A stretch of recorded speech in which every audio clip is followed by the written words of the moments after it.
BNP উচ্চারণ করছিল যে ডিসেম্বরে নির্বাচন হতে হবে। তো ডিসেম্বর থেকে আপনি কেন সরে 2 মাস পিছিয়ে ফেব্রুয়ারি করলেন? কারণ আগে তো ডিসেম্বরের দাবিটা আপনি তুলেছিলেন জনগণকে সঙ্গে নিয়ে। তো জনগণকে সঙ্গে নিয়ে উত্থাপিত যে দাবি, সেই দাবি থেকে আপনি 2 মাস কেন পেছালেন? কি যুক্তিতে পেছালেন? সেটা কি আপনারা জনগণের কাছে ব্যাখ্যা করেছেন? করেননি, আজও পর্যন্ত করেননি। এই মুহূর্তে দেশের সবচেয়ে গুরুত্বপূর্ণ প্রশ্নটা কি? সবচেয়ে গুরুত্বপূর্ণ প্রশ্ন হচ্ছে নির্বাচন কবে হবে।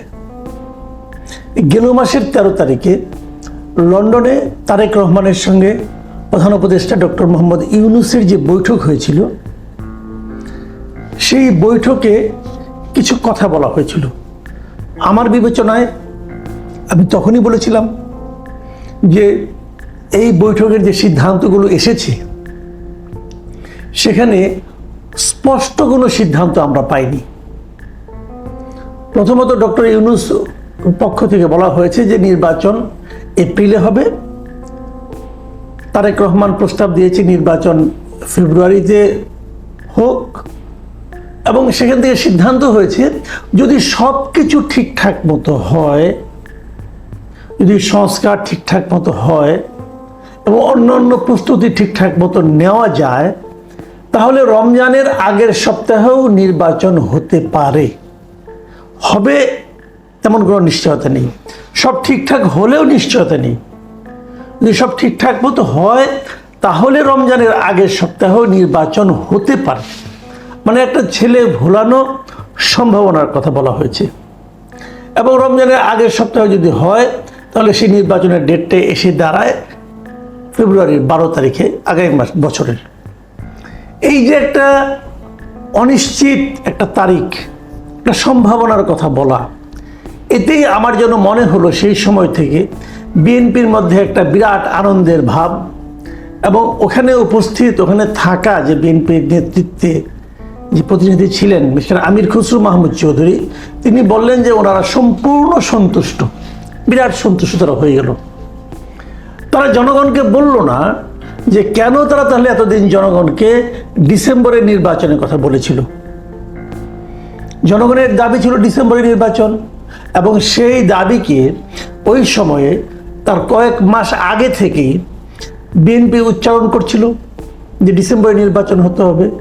তো ডিসেম্বর থেকে আপনি কেন সরে 2 মাস পিছিয়ে ফেব্রুয়ারি করলেন? কারণ আগে তো ডিসেম্বরের দাবিটা আপনি তুলেছিলেন জনগণকে সঙ্গে নিয়ে। তো জনগণকে সঙ্গে নিয়ে উত্থাপিত যে দাবি, সেই দাবি থেকে আপনি 2 মাস কেন পেছালেন? কি যুক্তিতে পেছালেন? সেটা কি আপনারা জনগণের কাছে ব্যাখ্যা করেছেন? করেননি, আজও পর্যন্ত করেননি। তারা বলেই নেই, জনগণকে বলার প্রয়োজনই মনে করে নাই যে কেন সেটা ডিসেম্বরে নয় ফেব্রুয়ারিতে হলে ভালো হয়। এই দেশে জনগণের কোনো মূল্য নাই। ডক্টর ইউনূস জনগণকে মূল্য দেয় না, সেটা তো আমরা বলি বারবার। উনি ওনার ইচ্ছা মতো যা ইচ্ছা হয় তাই বলে। কেন বলেন, কি সমাচার, কারোর সঙ্গে উনি কোনো ব্যাখ্যা করেন না, কোনো ব্যাখ্যা দেন না। মানলাম উনি রাজনীতি করেন না, ওনার রাজনৈতিক দল নাই, জনগণের কাছে ওনার কোনো জবাবদিহিতাও নাই, জনগণের কাছে ওনার কোনো কমিটমেন্টও নাই। কিন্তু বিএনপি তো একটা পলিটিক্যাল পার্টি, তাদের তো সে কমিটমেন্ট থাকবে, সেটা আমরা দেখিনি। হতাশ হয়েছি, কিন্তু কি বলবো, আমাদের হাত থেকে ওদের সমস্ত বিকল্প সরিয়ে নেওয়া হয়েছে। যা হোক, প্রশ্ন হলো এর মধ্যে প্রায় 17-18 দিন পার হয়ে গেছে। এই যে একটা যৌথ ঘোষণা এলো লন্ডন থেকে, ওইখান থেকে ডক্টর ইউনূস দেশে ফিরলেন সফর শেষ করে, হয়তো খুব শিগগির আরেকটা সফরেও যাবেন। এর মধ্যে এখনো পর্যন্ত ডক্টর ইউনূস কিংবা তার অফিসের পক্ষ থেকে নির্বাচন সংক্রান্ত অথবা লন্ডনের ঘোষণা সংক্রান্ত ঘোষণার পক্ষে এ পর্যন্ত কোনো কর্মকাণ্ড কেউ দেখেছেন? আমি দেখিনি। ডক্টর ইউনূস যেন বেমালুম ভুলেই গিয়েছেন যে লন্ডনে ওনার সঙ্গে কি আলাপ হয়েছে। উনি এখানে এসে অন্য অন্য কাজ করছেন। দেশের মানুষ যে নির্বাচন নিয়ে টেনশন করছে, এটাকে ওনারা কোনো পাত্তাই দিচ্ছেন না।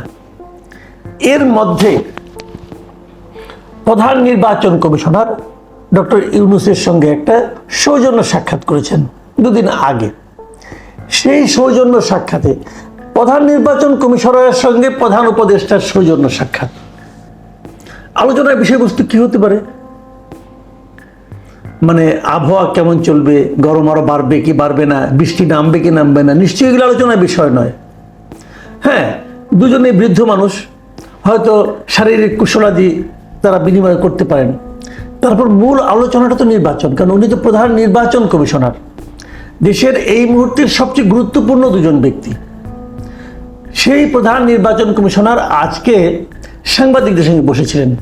সেখানে উনি বললেন যে প্রধান উপদেষ্টার সঙ্গে ওনার কেবল সৌজন্য সাক্ষাৎ ছাড়া আর কিছু হয় নাই। তো সৌজন্য সাক্ষাৎ হয়েছে, উনি বারবার বলতেছেন যে ওনার সঙ্গে আমার আর কোনো আলাপ হয় না, খালি সৌজন্য সাক্ষাৎটাই হয়েছে। তো সৌজন্য সাক্ষাৎ করতে গিয়েছেন উনি, 1-to-1 বৈঠক করেছেন। তাহলে কেন উনি কি জিজ্ঞাসা করবেন না যে আপনি যে লন্ডন থেকে আসলেন, আপনি ওখানে তো নির্বাচন নিয়ে একটা কথা বলেছেন, তাহলে আমরা কি সেই অনুযায়ী নির্বাচনের প্রস্তুতি নিব? এই কথাটা ওনাকে জিজ্ঞাসা করাটা স্বাভাবিক ছিল না? উনি খেলে একই কথা বলতেছেন যে আমি বয়স্ক মানুষ, আমি অসুস্থ ছিলাম, হাসপাতালে ছিলাম, হাসপাতালে চলে গেছি, এখান থেকে দেখা করে আসার পরেই এগুলো নানা কাণ্ড কাহিনী। ভাই, উনি অসুস্থ থাকতেই পারেন, মানুষের শরীর যখন, মানুষ তো অসুস্থ হবেই, এটা নিয়ে কোনো আপত্তি নেই। কিন্তু উনি যখন সাংবাদিকদের সঙ্গে কথা বলবেন, সাংবাদিকরা তো এই প্রশ্নটাই করবেন যে আপনার সঙ্গে নির্বাচন নিয়ে কি আলাপ হলো, কারণ আপনি তো নির্বাচন বিষয়ক ব্যক্তি। উনি এটা নিয়ে কোনো কথা বলেন, কেবল একটা কথা হালকা করে উনি বললেন যে ওনাকে নাকি বলা হয়েছে যে ফেব্রুয়ারি থেকে এপ্রিলের মধ্যে নির্বাচনের জন্য প্রস্তুতি রাখতে। তার মানে ফেব্রুয়ারি কিংবা এপ্রিলে উনি প্রধান উপদেষ্টা নিজে একটা ডেট ঘোষণা করেছিলেন ঈদের আগের দিন। উনি সেটাই আছেন ওখান থেকে নড়েননি আসলে। ওই যে একটা মানে মূলা ঝুলাই দিয়েছেন যে ফেব্রুয়ারিতেও হতে পারে, ওটা আসলে মূলাই, আর কিছু না। তো কারণ হলে তো উনি বলতেন যে ফেব্রুয়ারিকে মাথায় রেখে অগ্রসর হই আমরা, আপনি প্রস্তুতি নেন, তারপর যদি না হয় তাহলে পিছিয়ে যাব। কিন্তু সেরকম কোনো কথা হয়নি। এখন প্রশ্নটা হচ্ছে তাহলে নির্বাচনটা কবে হবে? সাধারণ মানুষ কি ভাবছে? সাধারণ মানুষের ভাবনা নিয়ে আমি আমার এই চ্যানেলে একটা জরিপ করেছিলাম আজ থেকে 2 দিন আগে। সেই জরিপে আমার প্রশ্ন ছিল, আমি অন্য একজন ব্যক্তি বিএনপি চেয়ারপারসন উপদেষ্টা অ্যাডভোকেট ফজলুর রহমানের একটা বক্তব্যকে কোট করেছিলাম। ওখানে ফজলুর রহমান বলেছিলেন যে ডক্টর ইউনূস ফেব্রুয়ারিতে নির্বাচন দেবেন বলে তার বিশ্বাস হয় না। তো আমি প্রশ্ন করেছিলাম দর্শককে অথবা যারা ভোট দিয়েছেন তাদেরকে যে আপনার কি বিশ্বাস হয়? ওখানে দেখা গেল বিশ্বাস হয় এই বক্তব্যের সঙ্গে একমত হয়েছেন 14% লোক, আর বিশ্বাস হয় না এটা বলেছেন 81% লোক, আর 5% লোক মন্তব্য করতে চাননি। ঠিক 2 দিন আগের দেওয়া এই জরিপে অংশ নিয়েছেন 35,000 মানুষ। 35,000 মানুষের মন্তব্যের মধ্যে 81% মানুষ বিশ্বাস করেন না যে ডক্টর ইউনূস ফেব্রুয়ারিতে নির্বাচন দেবেন। এটা ভাবুন, নির্বাচন ফেব্রুয়ারিতে হবে না এপ্রিলে হবে না কোন মাসে হবে সেটা আলোচনা যদি আমরা বাদও রাখি, একটা কথা গেলে চিন্তা করেন, ডক্টর ইউনূসের মতো একজন আন্তর্জাতিক খ্যাতিসম্পন্ন ব্যক্তি যাকে দুনিয়ার মানুষ এক নামে চিনে, সেই লোকটার কথার উপর সাধারণ মানুষ বিশ্বাস রাখতে পারছে না, আস্থা রাখতে পারছে না। তো ডক্টর ইউনূসের জন্য এর চেয়ে ভয়াবহ আর কি তথ্য থাকতে পারে? উনাকে দেশের মানুষ আর বিশ্বাস করে না, যাকে বিশ্বাসই করি না, তিনি কিভাবে নির্বাচন করবেন একটা বিশ্বাসযোগ্য? তাহলে এই কথাটা ভাবুন আপনারা একবার। এই বিষয়টাকে ডক্টর ইউনূস নিজে উপলব্ধি করেন? উনি কি জানেন যে ওনার প্রতি সাধারণ মানুষের আস্থা এখন কোন তলানিতে যে ঠেকেছে? এই জিনিসটা জানা উচিত। মানুষ আপনাকে নিয়ে কি ভাবে এটা যদি আপনি না জানেন তাহলে আপনার আত্ম উপলব্ধি হবে না। আপনি হয়তো কিছু লোক যারা পরিবেষ্টিত থাকেন তারা হয়তো সারাক্ষণ আপনাকে শোনায় যে আপনার এই দেশে জনপ্রিয়তা এত যে আপনি আজীবন ক্ষমতায় থাকুন, এটাই মানুষ চায়। কিন্তু বাস্তবতা সেটা নয়। ডক্টর ইউনূস, আপনার প্রতি মানুষের আস্থা তলানিতে যে ঠেকেছে এখন। এই জিনিসটা আপনাকে উপলব্ধি করতে হবে, উপলব্ধি করে সেই অনুযায়ী কাজ করুন। সময় শেষ হয়ে যায়নি, এখনো সময় আছে। আপনি আপনার সেই ইমেজ রিগেইন করতেও পারেন, তবে আপনাকে চেষ্টা করতে হবে। সেই চেষ্টা কি আপনি করবেন?